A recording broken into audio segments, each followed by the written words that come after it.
बिस्मिल्लाहिर्रहमानिर्रहीम।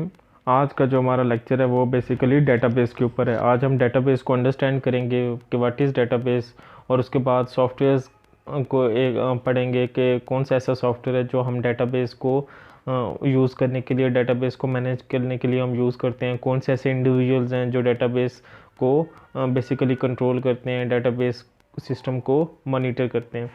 तो आज हम इसको फर्दर आगे देखते हैं। तो डेटाबेस की अगर हम बात करें, व्हाट इज़ डेटाबेस, तो database is a collection of data. अगर हम आसान लफ्ज़ों में इसको समझें तो डेटाबेस क्या होता है? Collection of data. जैसे आपके मोबाइल फ़ोन के अंदर डिफरेंट जो है तो इन कॉन्टैक्ट्स हैं, तो कॉन्टैक्ट्स भी बेसिकली जो स्टोर होते हैं वो डेटाबेस में। इसी तरह हमारे पास स्टूडेंट रिकॉर्ड है जैसे, तो ये भी एक कलेक्शन ऑफ डेटा है। स्टूडेंट्स के उसमें नाम आ जाएगा, स्टूडेंट का रोल नंबर आ जाएगा, स्टूडेंट की डिग्री आ जाएगी, ठीक है। इसी तरह कंपनीज़ का जो एनालिसिस डेटा होता है, डिफरेंट कंपनीज़ हैं उनके पास अपना एनालिसिस डेटा होगा, तो वो भी उनका डेटा कंसिडर होगा जिसको वो स्टोर करेंगे डेटाबेस के अंदर। तो फर्दर हम इसको देखें, अगर एग्जांपल देख लें डेटा की, तो उससे पहले डेटा का हमें पता है कि रॉ फैक्ट्स एंड फिगर्स, जिसको हम डेटा कहते हैं, हम उसको प्रोसेस करते हैं और प्रोसेस करने के बाद इंफॉर्मेशन में कन्वर्ट करते हैं और डेटाबेस में स्टोर करते हैं। तो अगर हम उसकी एक एग्जांपल देख लें तो हमारे पास एक स्टूडेंट का जो रिकॉर्ड होगा, ठीक है, उसको हम student ID, student name, intake and phone number, ठीक है, ये हमारे पास क्या एक रिकॉर्ड डेटा है। इसमें हमारे पास जो स्टूडेंट आईडी है ये की फील्ड है, जैसे यहाँ पे नीचे मेंशन किया है, क्योंकि आईडी जो है ये यूनिक होती है। हर बंदे का जो रोल नंबर होगा वो डिफरेंट होगा, ठीक है, ये कभी भी रोल नंबर सेम नहीं हो सकता। इसके बाद अगर हम बात करें तो बाकी ये जो एट्रीब्यूट्स हैं आपके पास, student ID, name, intake, phone number, column name है, ये सारे आपके पास के एट्रीब्यूट्स हैं। और ये जितने भी आपके पास रोज़ हैं इनको हम क्या कहेंगे? एंटिटीज़ कहेंगे। तो फर्दर अगर हम इसको अंडरस्टैंड करें तो दो चीज़ों को पढ़ेंगे, डाटा DBMS एंड DBA। तो DBMS basically database management system है। ये एक ऐसा सॉफ्टवेयर है जिसमें ऐसे प्रोग्राम्स होते हैं जो कि डेटाबेस को मैनेज करने के लिए, मैनिपुलेट करने के लिए हम यूज़ करते हैं। मैनिपुलेट का मतलब है कि आप उसमें डाटा को, रिकॉर्ड को एंटर करें, डिलीट करें, ठीक है। जितने भी ऑपरेशंस हैं, रिकॉर्ड को अपडेट, डिलीट, ये सारे ऑपरेशंस आप परफॉर्म कर सकते हैं। अगर हम डेटाबेस की बात करें in terms of users, types of database, तो इसमें आपके पास सिंगल यूज़र्स भी आ जाएंगे और मल्टी यूज़र्स भी आ जाते हैं। बहुत से ऐसे डेटाबेस हैं जो सिंगल यूज़र को सपोर्ट करते हैं और बहुत से ऐसे डेटाबेस सॉफ्टवेयर अवेलेबल हैं जो कि मल्टी यूज़र सपोर्ट भी प्रोवाइड करते हैं, या आपके ऊपर है कि आप उससे कैसे यूज़ करना चाहें। और अगर हम इनकी कुछ एग्जांपल्स को स्टडी कर लें तो हमारे पास ये MySQL है जो कि सिंगल यूज़र है, ठीक है, हम इसको जो है तो मल्टी यूज़र भी यूज़ कर सकते हैं। फिर ओरेकल डेटाबेस है, माइक्रोसॉफ्ट का SQL सर्वर है, और साइबेस जो है तो ये हमारे पास डेटाबेस सर्वर्स अवेलेबल हैं।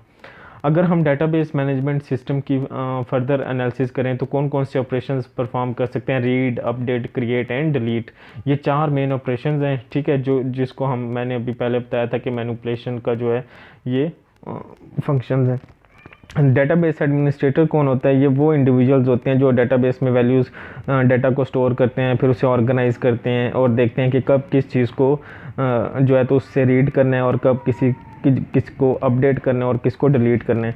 और इनकी जॉब रिस्पॉन्सिबिलिटीज़ में कैपेसिटी प्लानिंग, डेटाबेस को डिज़ाइन करना है, migration, backup, recovery, installation, configuration, performance monitoring, और बेसिकली सिक्योरिटी का आ जाएगा कि इन्होंने डेटाबेस की जो सिक्योरिटी है, सर्वर की सिक्योरिटी, क्योंकि डेटाबेस में आपका सारा रिकॉर्ड पड़ा होता है और वो रिकॉर्ड की कोई भी अनऑथराइज बंदा अगर ले लेगा तो सिक्योरिटी वायलेट होगी।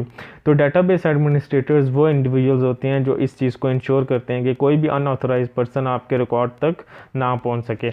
इसी तरह माइग्रेशन का मतलब है कि उन्होंने अगर फाइल्स या डेटा को शेयर करना है तो उस चीज़ को वो देखते हैं। फिर बैकअप एंड रिकवरी, अगर आपका डेटा लॉस हो जाए तो इनका ये काम है कि ये बैकअप रखें, ठीक है, और बाद में इन केस की अगर ज़रूरत पड़े तो उसको रिकवर कर सकें। फिर डेटाबेस में अगर कोई प्रॉब्लम आ जाती है तो उसको कॉन्फ़िगर करें, इंस्टॉलेशन करें, डेटाबेस को डिज़ाइन करें, ठीक है। ये सारे जो रोल्स हैं ये किसके हैं? डेटाबेस एडमिनिस्ट्रेटर का काम होता है कि वो इन सारी चीज़ों को अंडरस्टैंड करें। अगर हम फर्दर इसके और डेटाबेस एडमिनिस्ट्रेटर की बहुत की रिस्पॉन्सिबिलिटीज़ होती हैं।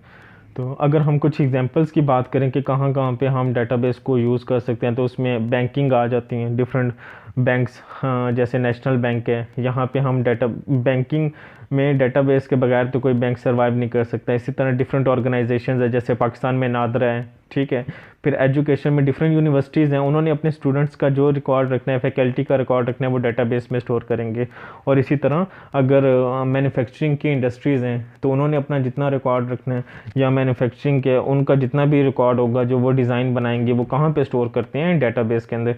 तो database is one of the most important software, ठीक है, कि DBMS सॉफ्टवेयर है जो हम डेटाबेस और अपने डाटा को मेंटेन करने के लिए यूज़ करते हैं। आई होप आपकी अंडरस्टैंडिंग बेहतर हुई होगी कि डेटाबेस क्या होता है, और अगर आपको कोई भी क्वेश्चन है तो आप लोग पूछ सकते हैं। Thank you so much.